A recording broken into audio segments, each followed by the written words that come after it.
Hi, everyone. Welcome to Food Talk Live. I am your host, Danny Nierenberg. Every Monday, we've been interviewing food business leaders who are trying, hopefully, to change their companies for the better. And today, I'm excited that I get to chat with Keith Knopf.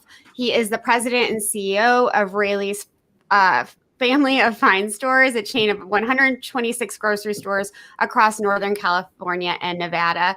Raley's leads a number of consumer health and sustainability initiatives. And prior to Raley's, Keith worked as the vice president of store operations at Macy's, the vice president of business planning, strategy, and operations at Victoria's Secret, and the senior vice president of retail operations at Kohl's department stores. I didn't mention that he is a Missouri native like I am. Keith, welcome to the show. It's always nice to have someone on who has sort of the same accent as mine. We've both moved around a lot, but I will not ask you which high school you went to, which is what you bet. It's good to be with you, Danny. And yes, I am from St. Louis, but that was a long time ago, half my life ago at this point. Absolutely. Mine too, actually. Anyways, I'm so glad you could join us today. Thank you so much for being here. I kind of just want to dive right in and ask you about that switch from, working in department stores, mostly clothing department stores, how you sort of translate that knowledge to working in grocery retail. Yeah, it's 6 years coming up on May already that I've been with the Raley's organization. So boy, time has flown. I'm a food guy now. Apparel seems like a long time ago, but it was the first 26 years of my professional life.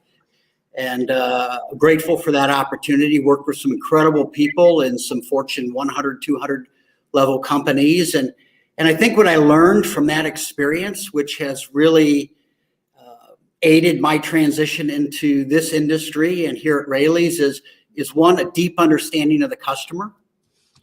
Two, how to build a brand. Mm-hmm. I don't think certain grocers and some food companies don't think about all the time. And also how technology can really accelerate your capability, especially in the e-commerce world and around loyalty. And also how to, enable your workforce to focus more on the customer and less on task. So those are the things that I brought with me. The transition has been, I think, relatively smooth. It helps when you come into an organization with great leadership, already a defined purpose around health and wellness. Sure. And then to be able to build on that. You brought up something really interesting about how a lot of grocery store chains don't know how to build a brand. Can you talk a little bit more about that? Sure. For the longest time, and I think for probably the last 50 to 100 years, the food producers, the CPGs, really drove, I think, the experience that they wanted the customer to have. And for most part, I think a grocery store was kind of the throughput, if you will, of that relationship between the producer and the customer. And from our perspective, that customer relationship is with Raley's and with our team members. And we are the stewards of that relationship through our loyalty program and through our commitment to be an experiential company, not just a transactional one. So when you think about a brand, you think about decisions differently, and you put all those strategic decisions through a different filter. Absolutely. And that experiential, experience that you try to create with a grocery store, at least before the pandemic, going to the grocery store could either be really terrible or really awesome, depending on where you were going. And you've really tried to create an environment that is welcoming and pretty, and, people feel sort of at home there. For sure. We built a visual merchandising capability that goes well beyond just what goes on the shelf where or what goes on the end cap. And, that's part of curating a customer experience and telling stories around products, telling stories around health and wellness or local sourcing or sustainability, all the things that we have really sought to define, who Raley's is and what we're about. Yeah, that storytelling angle is so important. And you mentioned technology, and we'll get into that later. But I noticed something during our conversation for this live cast the other day. You're one of the only grocery store heads or retailers I've talked to over the years who has brought up the word nutrition to me. And I should be horrified by that, right? I kind of am. Others, like you do, talk about sustainability, and they talk about health and wellness and transparency and those kinds of things. But very few talk about food as medicine or food for health. And I'm wondering how that focus, came about for Raley's and for you, and why it's so important. Sure. Well, it's probably the thing that I believe differentiates us. When you think about a brand and you think about stewards, a member of the community, we're a neighborhood-centric organization, and we have a long history of giving back. But relative to nutrition, our founder, Tom Raley, organized this company back in 1935, and it's now in the third generation ownership of Mike Teal. And when Mike came back to the company as CEO in 2010, he knew that this organization needed something more than just a strategy. It needed a purpose, a North Star to organize itself around, to make decisions that were more than just about the bottom line. And as we look back over the history of the organization, as I explored this opportunity, Mike and I talked a lot about, how the food industry, good intention perhaps, is somewhat complicit in the decline in the health of the people of this country. Sure. And, too much added sugar and too many processed foods and too many things that should not be consumed into the human body. And we made a decision a while back to start curating an assortment around a purpose to change the way the world eats one plate at a time. And we know that's a grand statement. How can a regional independent make such a grand statement? But we also believe that grand statements inspire people. We know that they inspire us and our team to think different, to make different decisions, to prioritize the quality and nutritional value of what we offer our customers. And we change the way we think about promotional money from the vendor and the CPG community. We value those relationships, but we make a decision on what items to bring in and what items we don't, based on a strict criteria of what we call a no-no list. If these items include any of these ingredients, we respectfully decline to bring them in. And if we learn that we carry one that doesn't meet that expectation, we move it out and we replace it with something that has greater nutritional value. And we believe that transparency is a big part of that. Absolutely. Now, we don't believe that's our decision to tell people what to do, but we do want to provide them with more information, more education, and more transparency so that they can make better decisions as we curate our own assortment. Can you share some of the ingredients that are on that no-no list? Well, added sugar is a big one, and high fructose corn syrup. And we know that some of the science is questionable about some of those things, but, out of an abundance of caution, and we think a fair amount of science, that we should curate an assortment that is more mindful of those things. And where we do carry products that might have a lot of added sugar, for example, we make the decision to identify that so the customer knows as they're making their own personal choice what's in the food they buy. And there's about 120 ingredients that we preclude from our assortment. And when you do that, the universe of what is produced dramatically decreases. Right. And over time, we have replaced about 11,000 of the nearly 27,000 center store package SKUs that we carry. And in some of our stores, our organic produce is now approaching 70%, which is very hard to do. And in some cases, you have to make decisions around seasonality, and we just choose not to carry an item if we can't meet the criteria we've set for ourselves and for our customers. You mentioned being mindful, and that brings to, at least to my mind, this kind of responsibility. Do you feel like Raley's has a responsibility to consumers and to the clientele to really sort of protect them from the ingredients in the no-no list to provide better nutrition, as we talked about before? We definitely feel a responsibility and accountability on a personal level. Our leadership team, is not just aligned around this purpose, but it is threaded through all of our strategic decision making, and we prioritize that purpose over the bottom line, and we do that day in and day out. But But I would tell you this, we do feel responsible. We do feel accountable to help people be more informed. Sure. Now, I don't mean to suggest that we don't have items in our store that are still unhealthy, right? Well, this is a journey. We're in a process of transitioning, and we understand that, not all customers and not all trade areas and not all stores within our own portfolio can change at the same rate. So we are migrating our entire assortment in our portfolio of stores, but not all move at the same rate. And we are a customer-centric organization. So, we test, we learn, we push, we move the needle, we assess, and we keep iterating.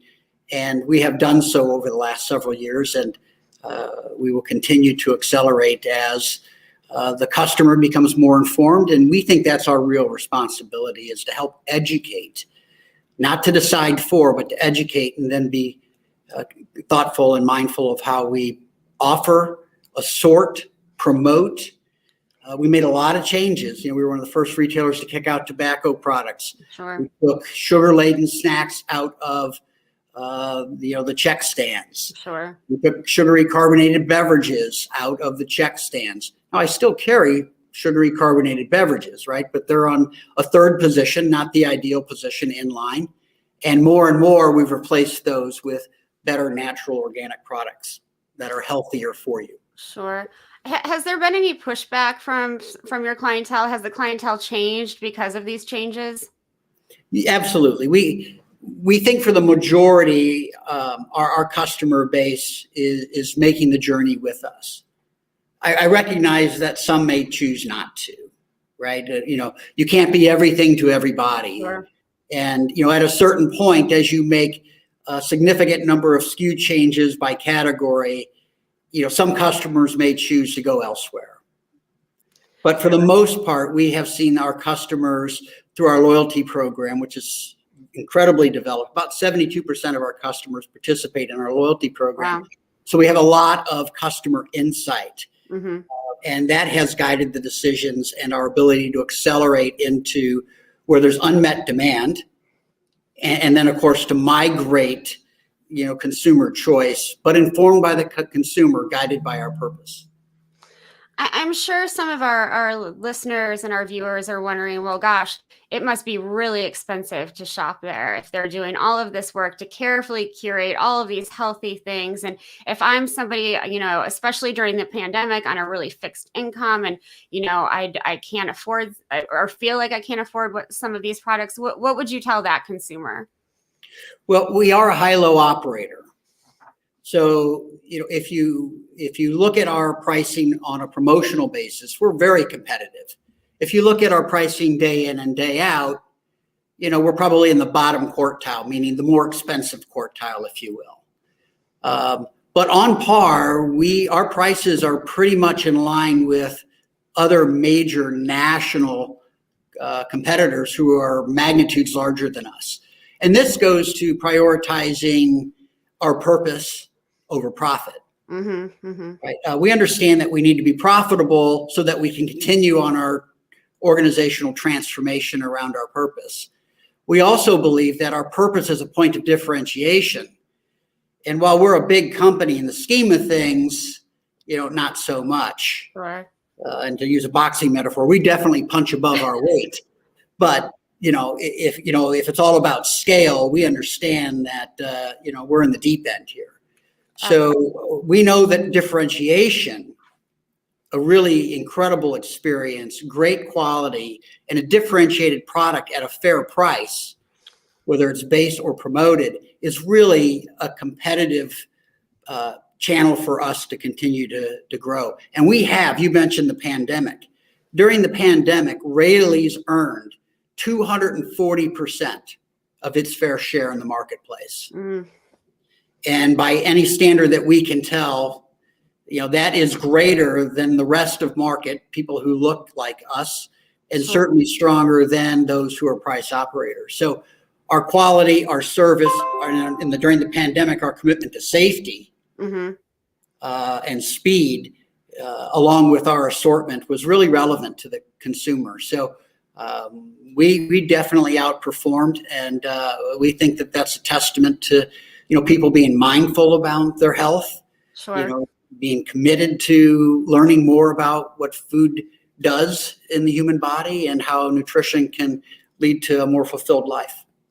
Well, along those same lines, you've developed this shelf guide program to help Yeah, consumers, and I'm wondering if you can talk about that. And again, it's something that either probably customers love or some are just like, this is not for me. that's right. And not everybody engages with it the same way. But we use it primarily in two specific manners. First off, it is a filter to inform what SKUs we bring in or not. So if it doesn't meet certain criteria, when we bang it up against, those attributes, that item is not going to make it into our shelf. Mm-hmm. So that's how we use it internally facing. Externally, the icons on the shelf tag are to help consumers be more informed. It's complicated to discern what, nutritional value a product has from its packaging. And it's not easy to read the back label of everything to determine, Right. whether or not you like or don't like the content of that item. So this shelf guide is designed to make shopping more convenient. It's designed to help customers be more informed. And where it's very powerful is when you go online, you can curate of the 40 to 50,000 SKUs we have on our online database, representative of our assortment in totality in store. You can say, I only want items that meet these attributes, and it will not serve up any item that does not. So, if you're really mindful and you don't want to be tempted by the in-store experience, although we've done as much and we'll do more to curate that, you can highly self-edit and curate Right. what you see online. So that's things like keto friendly or plant-based or GMO free. That's right. That's right. There are probably close to 4 dozen attributes that we apply. And you've done some other interesting things like move high sugar cereals, to different spaces. How does that, prevent? I mean, they're not eye level with kids, right? They're lower than that. Yep. Can you talk a little bit about that? Yeah, we took the 32 most sugar-laden cereals, and we had to have a lot of science to help us determine and make sure that we were measuring that accurately. Because sugar content is per cup, but if you look on the back of sugar boxes, a third of a cup, a half a cup, 3/4 of a cup, 7/8 of a cup, a full cup, and by the way, nobody eats a cup of cereal, right? Typically how much the bowl can hold, and then you add the milk. Hopefully it's a nut milk. But we assessed that, and we have a dietitian on staff who's one of the most influential and powerful people in our organization. Good. And we identified those cereals that had at least 25% or more of the calorie content from added sugar. Now, we recognize there's sugar in everything, right? But it's the added sugar that we were focused on. And we demoted those items to the least, productive section of the shelf. And we had a lot of debate on whether or not we should remove them entirely. But this goes back to being transparent and to educate the customer, but not making the decision for them. So we made it a little less convenient. We made it a little less obvious. We changed the way we promoted. And then we took the healthier cereals, those that have less than 5% of the calorie count from added sugar, and placed it in the most productive section of the shelf, right at eye level, right down the middle. Right. What we saw was an 800 basis point improvement in market share growth. Wow. Driven by the healthier cereals. And yes, we still sell some of the sugar-laden cereals, but far less. And we think through the education of not just where we put it, but also the signing in the category, where we put a blue tag on those that were sugar-laden and a gold tag on those that were not. We think the consumer had more information to make a more informed decision. And in this case, it turned a declining category around, which is breakfast cereal, to a category that had growth. Yeah, those small changes can really make a big difference, and that's kind of incredible. There was a question from an audience member who I think is a food tank fellow. Do you want to bring that back to the screen? So Amy Martin asked, you talk about valuing purpose over profit. Is there a financial benefit to supporting positive social initiatives as well? Great question. Yeah, thank you for that, Amy. I'm really proud to show this. I don't think it'll show up well. This is our first impact report. Mm-hmm. Many companies would refer to this as an environmental social governance or ESG report. Sure. And, we are a purpose-driven organization, not just around health and wellness, but also a community-centric organization that is built on a legacy of giving back. This past year, during the pandemic, we gave $9 million or 6.2 million meals to the food banks in the respective areas where we operate. That's more than anyone in our industry contributed. We gave hundreds of thousands of dollars back to children who weren't able to connect technology-wise, and we gave them tablets to use at home or in schools as they navigated this past year and continue to learn and pursue their education. And we have a long history of doing that. And when you think about being an experiential organization, and you think about being a purpose-driven organization, your community giving and how you prioritize people over profit, planet over profit, is a big part of it. And I do believe that people value that in companies.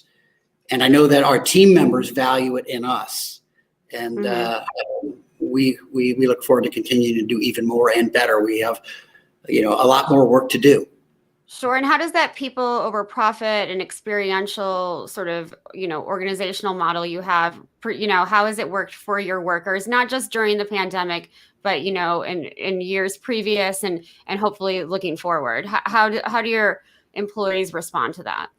Yeah, we not all in the grocery business, are able to provide or choose to provide, I should say, benefits, retirement, 401ks that are company funded, pensions, access to health care. Raley's pays nearly 90%, 91% to be exact, for all of our hourly team members. Our hourly team members only pay 9% of their health care cost, and that has not changed in a long time.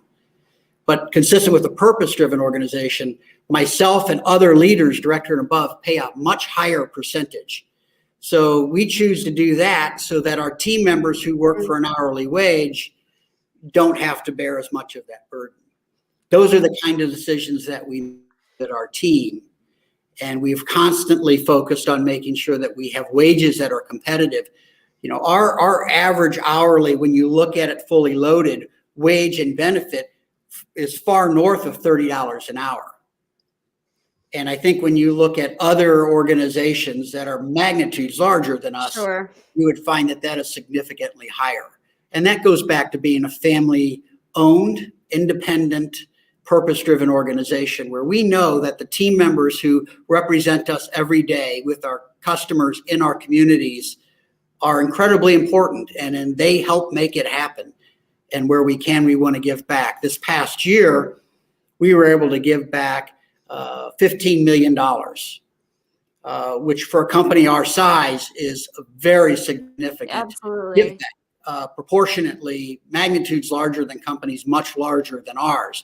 Not the same dollar amount, but as a percentage of the net operating income, Sure, much higher in terms of our ability to give back. And we did that in the form of appreciation bonuses and awards to our hourly team members who really helped fight through this pandemic, who worked hard to keep our stores organized and well stocked as best as that was possible, to create a safe environment and to serve during this difficult time. And how were they kept safe? That was one of the questions that was up earlier about, I'm sure you provided PPE and that kind of thing. We did. As we learned, we tried to stay ahead of the curve. We went out quickly, with sanitation practices, with plastic shielding, with hand washing stations. We added about 300 hours a week in labor. So an average store for us is running about 2,400 hours a week.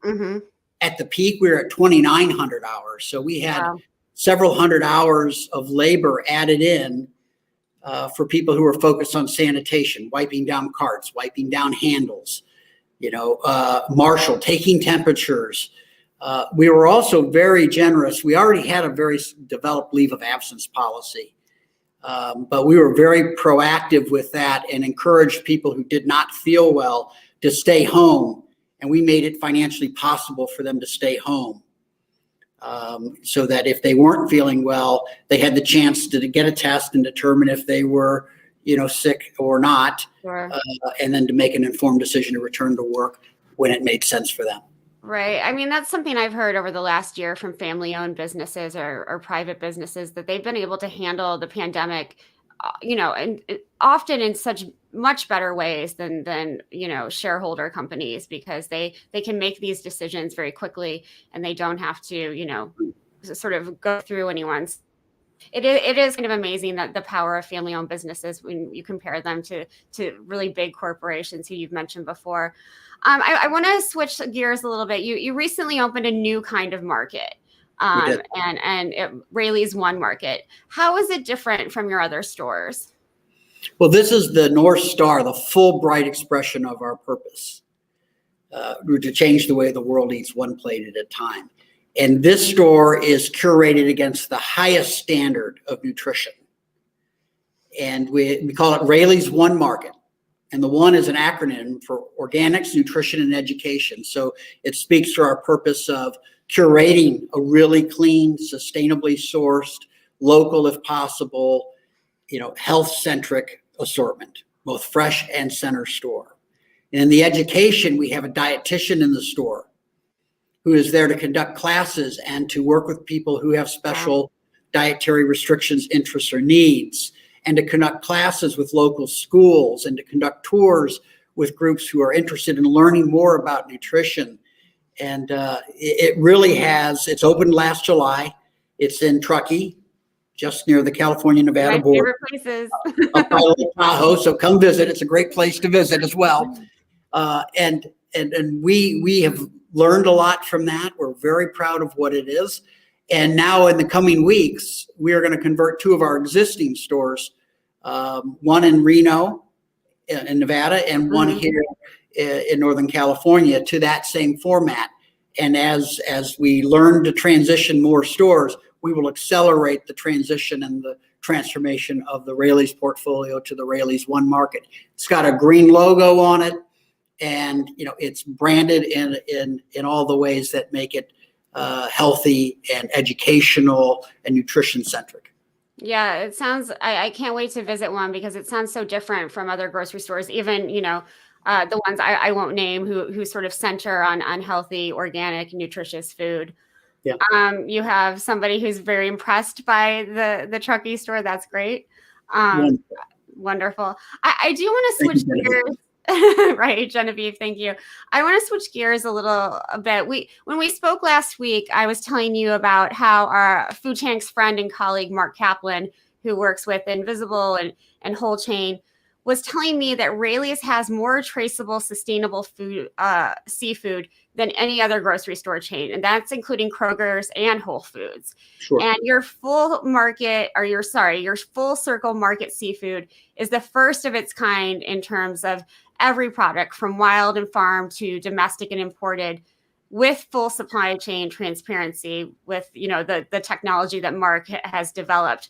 Why is that traceability so important for a company like yours, and how do you communicate that what you're doing with the seafood to your not just your customers, which is important as well, but also your employees, so that they know what they're selling? Well, I would invite your audience to go online to Raleys.com, and you can read more about this.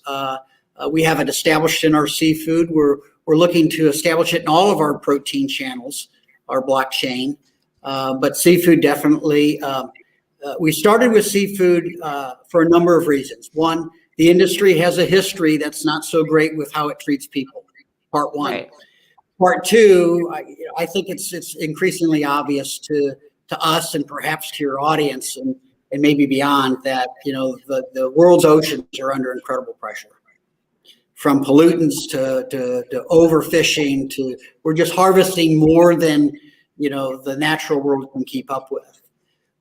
And then we wanted to make sure also that we really understood the quality and the safety and the nutritional value, what was in and what was not in seafood products. So we were worried about the treatment of people. We were worried about respect for the ocean. We were worried about, doing things that allow the ocean to recover.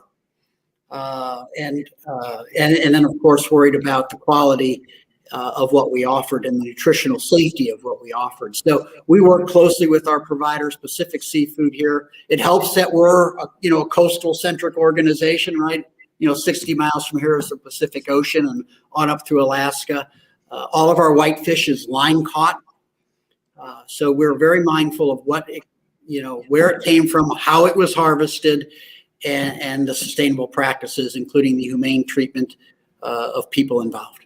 Well, and I think one thing that we've learned, especially over the last few years as different investigations have gone on, is that there's a lot of fraud in the seafood industry and a lot of fraud in the sustainable seafood industry where you would not expect it to be. So having that technology in place is making you more truthful.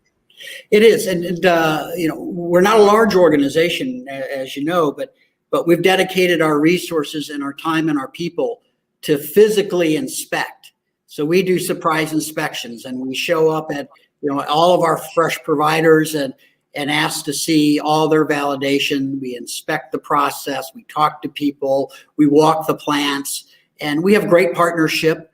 And we know that it's not a perfect process, but not only do we have checks and balances, but we choose to inspect firsthand, both announced and unannounced. Absolutely, and that's really important for consumers and making sure that they can trust the product, that they feel like they're getting their money's worth. Seafood is very expensive in a lot of cases, and you want to make sure that you're actually buying what you think you're buying. That's right. And if a mistake is made, we own it. We correct it quickly. And we're transparent about it.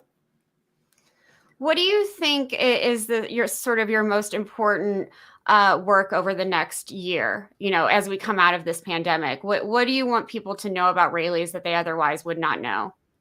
Well, sure. I believe that with the success of our Raleys One Market that we opened in Truckee and the 2 to convert here in the next 6 weeks, we will accelerate our transformation. I believe that through the pandemic, people have kind of stepped back and taken stock of where they're at and what's important, what they value. And I think that, health is one of those things that, people have taken a different look at. And people have returned to cooking, which was kind of a lost art. We were all so busy, not a lot of time. I hope and I expect that some of that will stay with us. And I think people will prioritize the nutritional value and the quality of what we consume.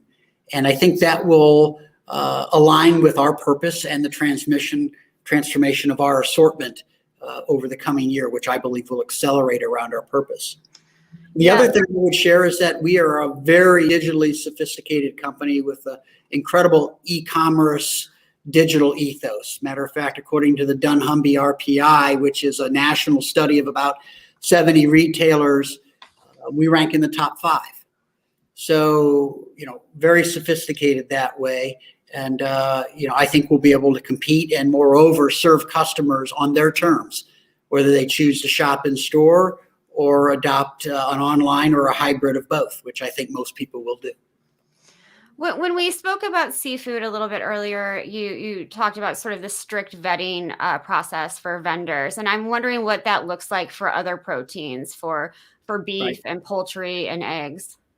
Yeah, it's a very similar process. We don't quite have the tracing, the science tracing yet in place, but we have a good handle on our providers.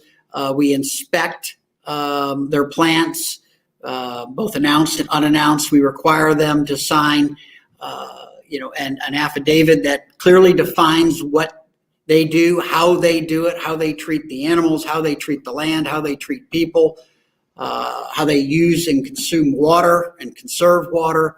and all of those attributes we look at, and we go a long way, even when it's not geographically convenient, to find providers that can provide, for example, a GMO produced pork product. But it's not just about the product, it's about how the people and the land and the animals were treated. And in some cases, we've gone as far as Iowa, for example, to find a provider, which is expensive to do. Sure. But that's great. I mean, and I'm, really glad, a lot of grocery folks that I've talked to in the past, they talk a lot about animal welfare, which is great. They talk a lot about environmental sustainability, but you have mentioned people first, the welfare of people when you've been talking about seafood and when you've been talking about these other proteins. And I think that stands out for me, Keith. Well, I appreciate that. And it's important to us. It's the right thing to do. But also we believe and know that if you treat people with kindness, you treat them with respect, they will in turn pass that forward. And I think that the world could use more kindness, more understanding, more tolerance. But moreover, and equally important, people who are treated well will be mindful of how they treat the land, how they treat each other, how they treat the animals that are part of the food system in this country. We've talked a lot about sustainability goals, but we haven't talked about energy and waste. And I know Raley's is doing some interesting stuff on those initiatives. Sure. We're not quite to where I'd like us to be, but 70% of all of our food waste is recycled in some way. We have some relationships with some of the universities here. UC Davis right down the highway from our office where I sit here today. And if we can't repurpose it and we can't save it for the use of people, it goes into a digester program. And our goal is to get that up to about 80 to 85%, knowing that 100 probably isn't possible. But we're at 70% currently. And we also have a very large food rescue program that helps people who are food insecure. So very little of anything that is edible goes into the waste stream. It is repurposed or used for people who need access to food. And this is good quality stuff, even though it may not be perfect. It is safe and it is good quality. Well, I'm wondering if that is something you work with your employees about, sort of this cult of perfect that we've relied on for so many years, these huge piles of apples in grocery stores and everything having to look pristine. But, there's been such a movement towards preventing food waste. And I wonder if how you translate that to your employees. We do. Obviously how you order is really important. Being mindful of the quality, the condition, code dating, rotating inventory so that less goes out of code, right? And it's always the fresh, most current offering to the consumer. We've adopted some technology to assist in ordering, and that augments the human decision process. It doesn't replace it, but it augments the decision process around ordering. We've made the decision to increase the frequency of deliveries to store when you talk about prioritizing purpose over profit. We send more trucks, which we have our own distribution network, to more stores more often than you might have to, so that it's more just in time, right? There's less excess, and by virtue of that, there's less waste. So our team members are ever mindful of how to provide us information around what's working and not working. We have a very transparent flow, and we spend a lot of time in stores listening to what our team members need us to know or to think about or to do better or different. That's great. I know you have 126 stores and that you probably can't talk to all of the employees in those stores, but given what those frontline workers have been through over the last year, before I ask the last question, I'm wondering what you would say to them. They've just been under enormous pressure to keep themselves safe, to keep their families safe, to keep the customers that come into your stores safe. Right. I wonder if you have any words for them. It's heartfelt gratitude, respect. They're inspiring, and thank you doesn't cover it. And we've tried to share back with them the financial, I wouldn't say windfall, but the financial income that has come with increased spending in the marketplace proportionate to all that they have done. We have just the utmost respect and admiration for the people who come and work with us every day. I'm proud to work alongside such dedicated, purpose-driven people. I just can't say enough about our gratitude. We've been with them through the whole time. We made a decision in our corporate office, our support center, which we call it here in Sacramento, that if our team members had to be in the stores, and while some people during the pandemic could phone it in, sure, grocery workers cannot. So the executive management has been in this building every day, since March of a year ago. So if they have to come to the office and come to the store, so do we. Thank you for that. For my final question, I've been trying to ask everyone, what's gotten them through the pandemic? Is it a person? Is it a book that you read that inspired you? Is it a podcast or a movie? What's kept you going, Keith? The people I work with.